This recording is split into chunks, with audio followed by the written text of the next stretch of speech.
আমাৰ সকলোৰে বাবে এটা সুখবৰ নৱবৰ্ষৰ এটা উপহাৰ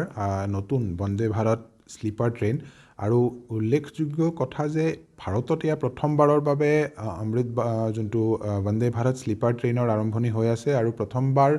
এই নতুন ট্ৰেইনখন গুৱাহাটী হাওড়াৰ মাজত চলিব গতিকে অসমবাসীৰ বাবে আৰু পশ্চিমবংগৰ সকলোৰে বাবে ইয়াতে এটা খুব সুখৰ খবৰ আৰু এই ট্ৰেইনখন অতি সোনকালে ইয়াৰ উদ্বোধন কৰা হ'ব আৰু এই ট্ৰেইনখনৰ বাকী সময়সূচী কি হ'ব ক'ত ক'ত ষ্টপেজ হ'ব এই সকলোখিনি আৰু অহা কেইদিনমানৰ ভিতৰত আমি সকলোখিনি গম পাম আৰু এই ট্ৰেইনখন গুৱাহাটী হাওড়াৰ মাজত চলিব এই ট্ৰেইনখনত বহুকেইটা নতুন নতুন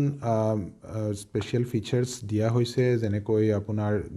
স্পেচিয়েলি যোনটো মানে কোচৰ ডিজাইন যাতে যাত্ৰীসকলৰ মানে এটা ভাল এটা তেওঁলোকৰ যি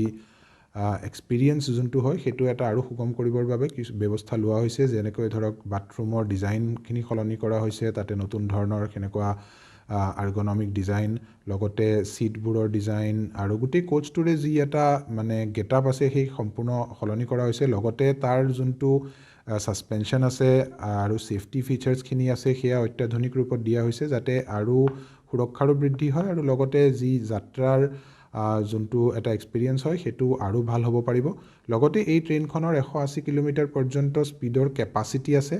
আৰু যাৰ বাবে এই ট্ৰেইনখন কম সময়ৰ ভিতৰতেই গৈ পাব পাৰিব কিন্তু যিহেতু আমাৰ এতিয়া ৰেলৱে লাইন এতিয়াও 110 কিলোমিটাৰ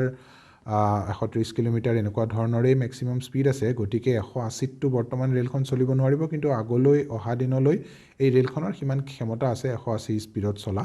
আৰু গুৱাহাটী কলিকতাৰ মাজত যোনটো যাত্ৰা বহু সংখ্যক ছাত্ৰ ছাত্ৰী বা আমাৰ ব্যৱসায়ীসকল বা লগতে অন্যান্য কাম কাজৰ বাবে কলিকতালৈ মানুহ গৈ থাকে আমাৰ ইয়াৰ পৰা অহা যোৱা চলি থাকে কামাখ্যা মন্দিৰত দৰ্শন কৰিবৰ বাবেও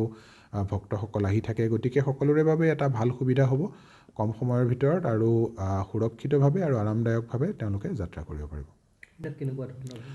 প্ৰাইচ ইয়াতে যেনেকুৱা ৰখা হৈছে মানে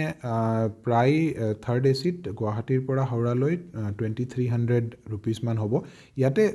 ব্যৱস্থাটো অলপ সলনি কৰা হৈছে সাধাৰণতে ৰেলৱেৰ যোনটো এটা প্ৰাইচিঙৰ ব্যৱস্থা থাকে ইয়াতে ফ্লেট ৰেট দিয়া হৈছে ফ্লেট ৰেট মানে প্ৰত্যেক কিলোমিটাৰ হিচাপত যেনেকৈ থাৰ্ড এচি পাৰ কিলোমিটাৰ হিচাপত প্ৰায় 2 টকা 40 পইচা এনেকুৱাকৈ ৰখা হৈছে যোনটো মানে আগতে আছিলে যে আপোনাৰ মানে আন ট্ৰেইনবোৰত এনেকুৱা আছিলে যে আপোনাৰ ডিপেণ্ডিং অন দা মানে ক'ৰ পৰা ক'লৈ যাব তাতে ৰেটবোৰ সেনেকুৱা ফিক্স হৈছিলে কিন্তু এতিয়া এটা ফ্লেট ৰেট দিয়া হৈছে যে ইমান প্ৰত্যেক কিলোমিটাৰত 2 টকা 40 পইচা থাৰ্ড এচিৰ কাৰণে আৰু তেনেকৈ 2 এচিত গুৱাহাটীৰ পৰা হাওড়ালৈ প্ৰায় 3000 টকা আৰু ফাৰ্ষ্ট এচিত প্ৰায় 3600 টকাৰ ভাড়া হ'ব এই ট্ৰেইনখনত মুঠ 16টা কোচ থাকিব তাৰ ভিতৰত 11টা থাৰ্ড এচি কোচ থাকিব আৰু যাতে সকলোৰে বাবে সুবিধাজনক হয় আৰু লগতে 4টা ছেকেণ্ড এচি আৰু এটা ফাৰ্ষ্ট এচি কোচ থাকিব